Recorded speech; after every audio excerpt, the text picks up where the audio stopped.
Ya, ada pertanyaan?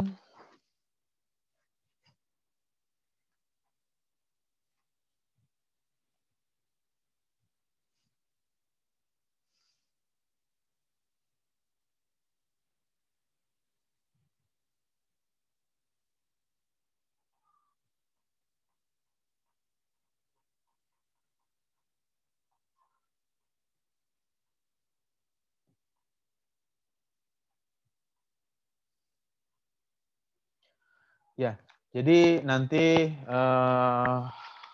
coba diinstal ya di softwarenya menggunakan ANSYS Fluent. Nanti coba diinstal untuk mata kuliah ini aplikasi CFD. Nanti kita akan coba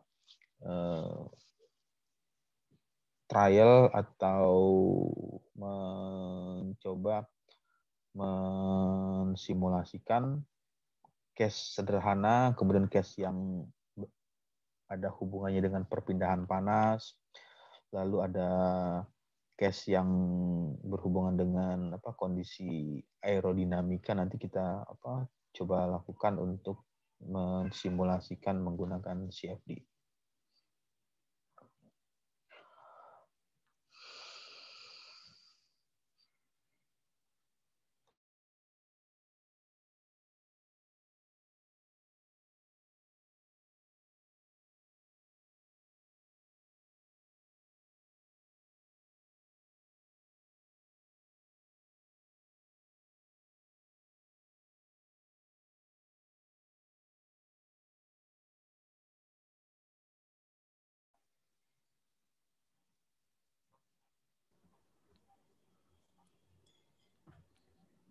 Ya, ada pertanyaan? Belum? Ya. Oke, kalau belum ada, saya next slide ya, slide berikutnya. Kemudian ini adalah aliran fluida dapat merupakan aliran tuna. Jadi CFD tersebut bisa mensimulasikan aliran tuna. Apa yang dimaksud dengan aliran tuna? Aliran tuna itu adalah aliran yang tidak mengalami perubahan tiap waktunya. Jadi pada waktu misalkan pipa aliran tersebut mengalir di dalam pipa, katakanlah pipa berbentuk huruf pipa lurus ya, pipa lurus. Terus pipa tersebut dialiri fluida air dalam waktu katakanlah 10 menit. Jadi dalam waktu 10 menit air mengalir di dalam pipa. Kemudian kecepatannya dalam waktu 10 menit itu adalah 20 meter per second. Jadi 20 meter per detik. Jadi dalam waktu 10 menit itu kecepatannya stabil 20 meter per detik terus. Jadi tidak mengalami perubahan. Itulah yang dimaksud dengan steady atau kondisi aliran tuna. Kemudian yang non steady berarti kebalikan dari aliran yang steady. Yang selanjutnya CFD juga bisa dipergunakan untuk mensimulasikan aliran fluida yang jenisnya atau tipenya itu compressible. Apa yang dimaksud dengan compressible? Fluida yang bisa dimampatkan. Contohnya adalah fluida gas. Jadi segala sesuatu fluida yang wujudnya gas berarti itu masuk ke dalam fluida compressible. Contoh dari fluida gas ya gas oksigen, gas nitrogen, gas hidrogen, udara, itu adalah fluida compressible. Yang uncompressible adalah fluida cair. Ya, contohnya banyak seperti water, air mineral, kemudian minyak tanah, minyak goreng, kemudian air kelapa, kemudian air kopi, air teh, itu adalah merupakan jenis fluida uncompressible berupa fluida cair. Pak, mau tanya Pak, kalau misalnya tepung kanji kan dia apa ya? Newtonian fluid itu dia bisa ini Pak, maksudnya partikelnya bisa padat gitu kalau misalnya kita hentakan gitu. Itu kan cair Pak. Itu kalau kayak gitu golongannya apa? Ya, jadi CFD juga bisa mensimulasikan ada namanya fluida Newtonian ya, ada fluida Newtonian, ada fluida non Newtonian. Ya contohnya kalau yang tadi fluida non Newtonian itu ya fluida yang seperti yang tadi ada tepung kanji, kemudian lumpur, kemudian apa adonan kue, lalu gel seperti gel untuk rambut, rambut minyak rambut, gel yang berbentuk gel atau odol Pepsodent, close up itu merupakan salah satu fluida non Newtonian. Itu juga bisa disimulasikan dengan CFD. Jadi CFD itu bisa mensimulasikan berbagai macam kondisi fluida yang ada. Ya, jadi seperti itu bisa dilakukan oleh CFD. CFD bisa mensimulasikan untuk fluida Newtonian maupun fluida non Newtonian.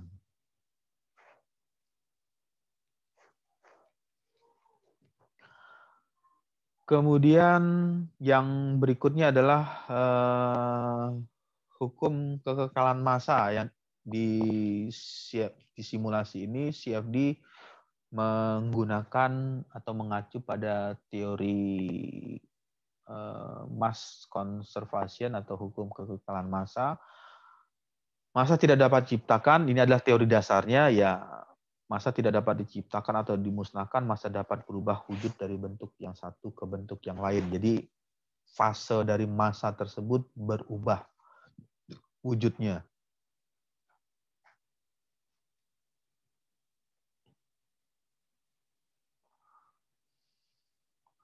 Oke, ada lagi pertanyaan?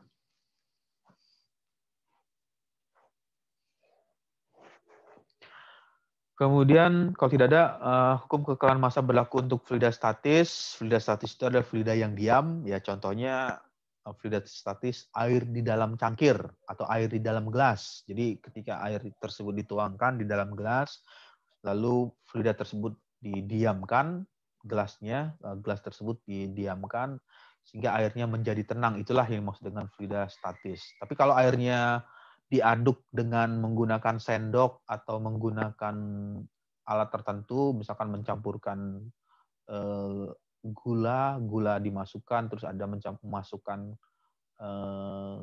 teh, lalu diaduk karena fluida panas, jadi diaduk, itu berubah menjadi fluida yang bergerak atau fluida yang dinamis. Ini adalah hukum kekekalan energi juga dipergunakan ketika CFD tersebut bekerja, dia menghitung dengan hukum kekekalan energi, teorinya seperti ini. Lalu persamaan Bernoulli. Nah, di bagian persamaan Bernoulli ini ada nilai G, nilai gravitasi. CFD juga bisa menambahkan nilai G tersebut, nilai gravitasi. Jadi pada saat mensimulasikan mau melakukan hitungannya itu apakah memasukkan nilai G-nya, nilai gravitasi, atau nilai gravitasinya itu diabaikan. Jadi pada saat CFD tersebut melakukan kalkulasi, user atau pengguna software tersebut bisa menambahkan dengan cara mau memasukkan nilai gravitasi atau tidak memasukkan nilai gravitasi. Jadi nilai gravitasi itu diasumsikan tidak mempengaruhi aliran fluida yang mengalir. Yang selanjutnya ini teori tentang fluida untuk pipa horizontal. Jadi seperti ini teorinya. Ya ini baca lagi di buku Fluid Mechanics tentang hukum Bernoulli. Jadi banyak sekali penjelasannya di situ. Jadi mekanika fluida merupakan adalah rumus dasar dari aplikasi CFD yang dibahasakan ke dalam bahasa komputasi untuk memodelkan atau mensimulasikan kasus dari fluida yang bergerak.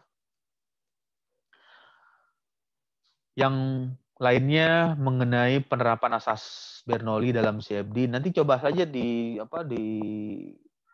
simulasikan ya. Ini ada di dalam tangki sini ada air, lalu di bagian titik ini dilubangi, dikasih daerah yang lubang, kemudian di titik ini ada lubang lagi, lalu di titik ini ada lubang.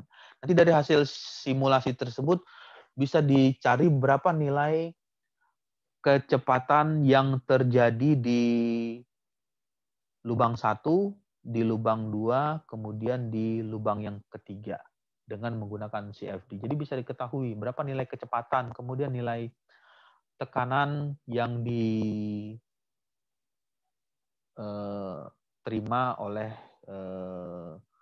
saluran keluar tersebut.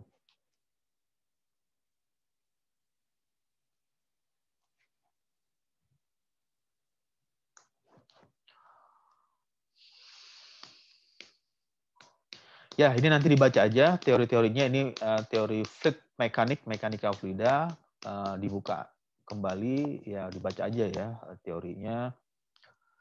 Ini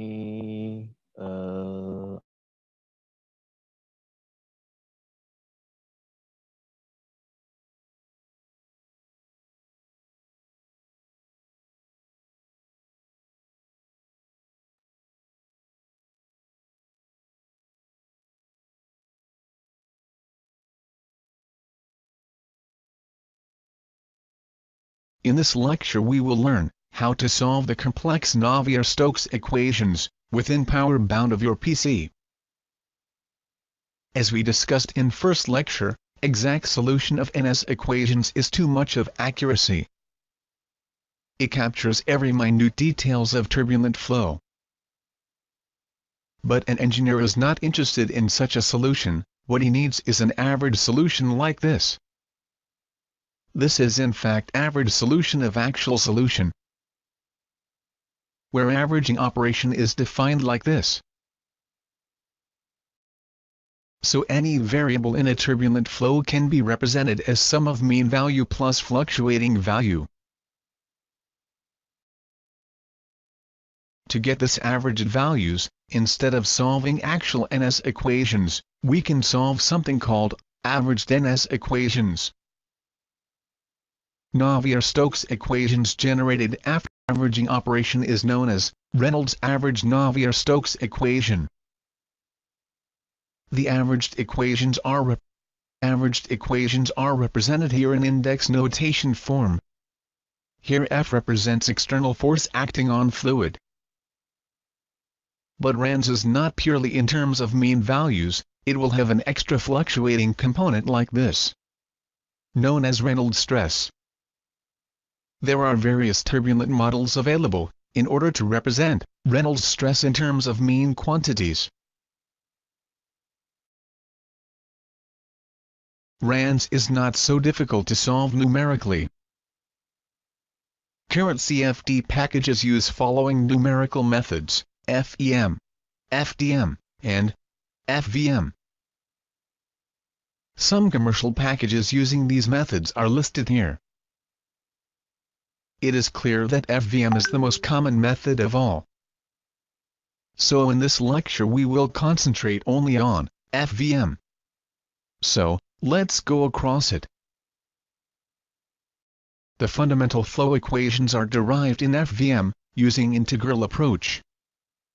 Here instead of considering a differential volume we will consider a finite volume of arbitrary shape. And we will say that, when flow passes through it, rate of increase of quantity inside the volume will be same as flux in minus flux out plus generation of quantity. You can apply this to any quantity. Quantity can be either mass or momentum component. Such a concept will lead to conservative equations in integral form. It will have general form like this,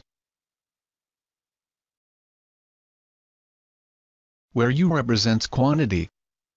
So I can apply this general form to mass, so U will be density into velocity. it will lead to conservation of mass equation.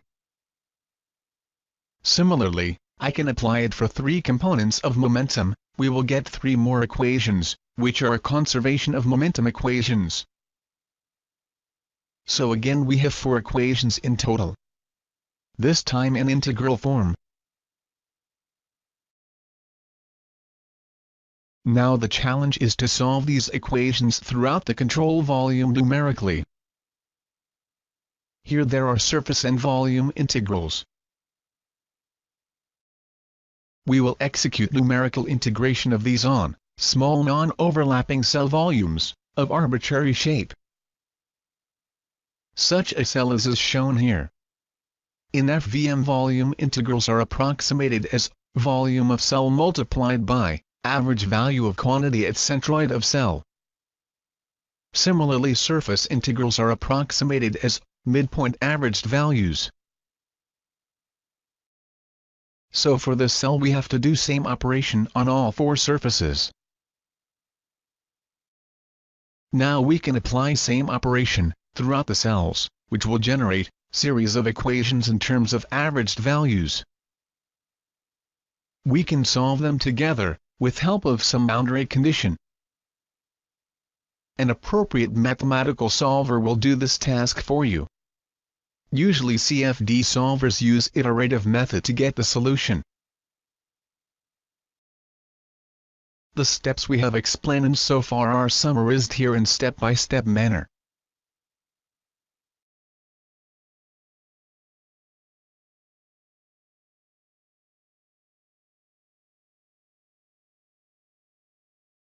Before winding up the lecture, we will also see a sample CFD problem.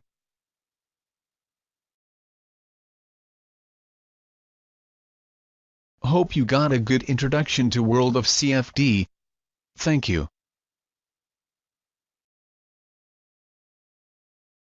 Ya, tadi suaranya bisa terdengar, suara videonya? Dengar, Pak. Ya, jadi seperti itu. CFD itu kalau dibuka isinya software dari CFD seperti software Fluent. Isinya adalah persamaan yang ini. Jadi persamaan-persamaan ini dia menggunakan untuk menyelesaikan simulasi yang ingin diselesaikan. Jadi kalau tadi ada kata Navier-Stokes, berarti ada persamaan Navier-Stokes. Ini adalah persamaan contoh persamaan Navier-Stokes. Jadi ada persamaan momentum. Jadi ini ada kode X, Fx, Y, Z. Jadi ada persamaan momentum yang arah gerakannya itu arah bidang X, arah sumbu X, kemudian arah Y, kemudian arah Z untuk case yang 3 dimensi, untuk kasus yang 3D. Jadi kalau misalnya kasus 2 dimensi berarti dia tidak mengaktifkan atau menggunakan persamaan yang ini. Jadi persamaan sumbu Z-nya tidak dihitung, jadi dia bernilai 0. Jadi diasumsikan fluida mengalir di bagian aksis X dan di bagian aksis Y. Ya, ini adalah teorinya. Jadi seperti itu. Jadi CFD itu isinya atau dalam dari software tersebut adalah model matematika, mekanika fluida, fluid mekanik yang dibahasakan ke dalam bahasa komputasi. Jadi bahasa komputasi itu ya bahasa softwarenya, ada yang menggunakan bahasa C, bahasa C, kemudian ada yang menggunakan bahasa kode script yang lain, tapi tujuannya adalah di bagian akhir adalah untuk mendapatkan nilai yang dicari. Jadi kalau ingin mencari nilai kontur kecepatan atau mencari kontur tekanan, nanti dituliskan ke dalam bahasa komputasi.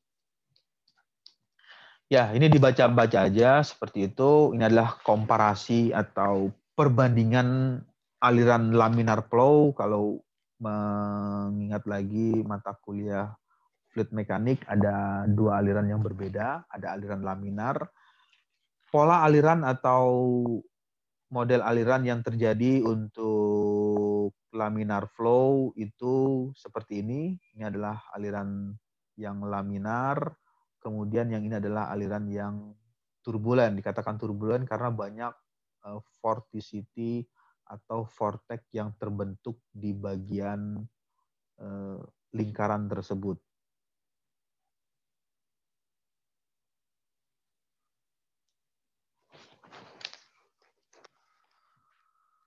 Ya, ini nanti dibaca aja teori-teorinya. Persamaan hukum kekembangan massa atau mass conservation. CFD menggunakan persamaan ini. Jadi ada persamaan yang digunakan oleh CFD. Berapa nilai density dari fluida yang mengalir, kemudian vektor kecepatan. Kecepatan itu adalah besaran vektor, besaran yang memiliki arah. Arahnya itu arah yang dimaksud di sini arah aksis X atau arah aksis Y, atau arahnya aksis Z, atau sebaliknya. Jadi dari X dia berpindah ke Y, atau dari Y berpindah ke Z. Itu dia menggunakan persamaan seperti ini. Yang selanjutnya adalah menghitung Reynolds. Reynolds itu adalah bilangan non-dimensional dipergunakan untuk melakukan klasifikasi apakah masuk ke dalam kategori aliran laminar atau aliran turbulen. Jadi CFD menggunakan kondisi persamaan bilangan Reynolds-nya seperti ini. Ya, ini dibaca saja atau dibuka kembali mengenai teori fluid mekaniknya. Yang berikutnya adalah model standar ya, standar KE. Seperti apa? Tulisannya seperti ini. Ini adalah K epsilon model. Jadi pada saat simulasi CFD menggunakan persamaan K epsilon model, berarti dia menggunakan rumus ini. Nah, ini ada rumusnya, ada dua persamaan yang dipergunakan, yang diselesaikan secara bersamaan. Dengan kata lain ada bahasanya, ada simultan. Jadi simultan atau bersama. Jadi pada saat dia melakukan hitungan, dia menghitung dengan dua persamaan sekaligus dalam waktu yang sama. Yang lainnya adalah model, ini adalah penjelasan ya, model penjelasan untuk K epsilon diperkenalkan pertama kali oleh teorinya itu oleh Lauder Spalding, yang memperkenalkan model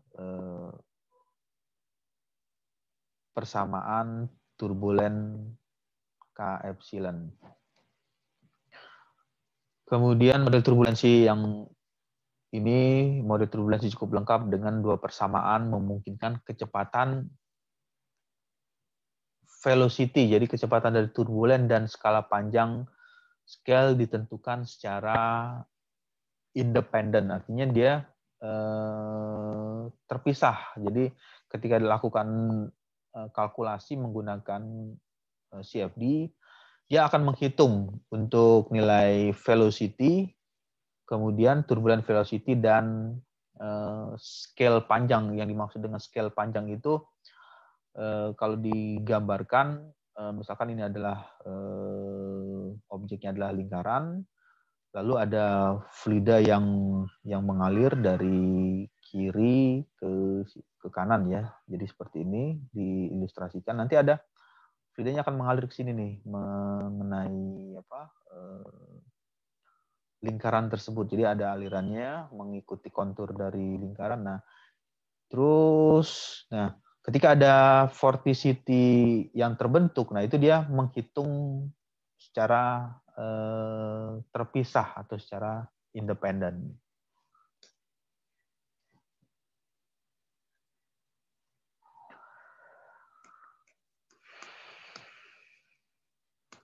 Ya, ini adalah model turbulensi untuk RNG, turbulence transfer RNG, kemudian turbulent realizable, dan model-model ini masih terus akan berkembang ya, karena untuk software yang baru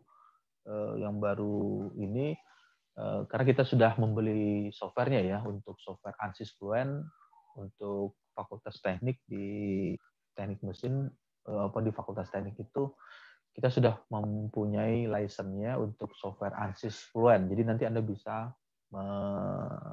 membuka atau masuk ke website ANSYS Fluent untuk bisa mendownload software atau membaca dari teori-teori yang dipergunakan oleh software tersebut pada saat melakukan perhitungan. Ya, ini dibaca aja nanti seperti apa teorinya. Oke, sampai sini ada pertanyaan?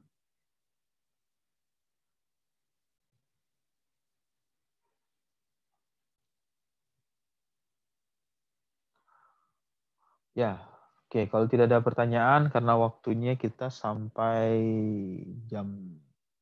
sekitar jam 3.30, berakhirnya waktu juga berakhirnya perkuliahan untuk mata kuliah ini, aplikasi CFD. Nanti untuk di minggu berikutnya nanti coba diinstal ya software CFD, software aplikasi CFD, nanti dicoba diinstal. Di-download aja yang kemarin itu yang dikirim di WhatsApp grup, nanti coba di-download softwarenya, nanti coba diinstal di komputer, nanti kita akan coba trial atau coba menggunakan software tersebut. Oke, ada pertanyaan sebelum kelas berakhir?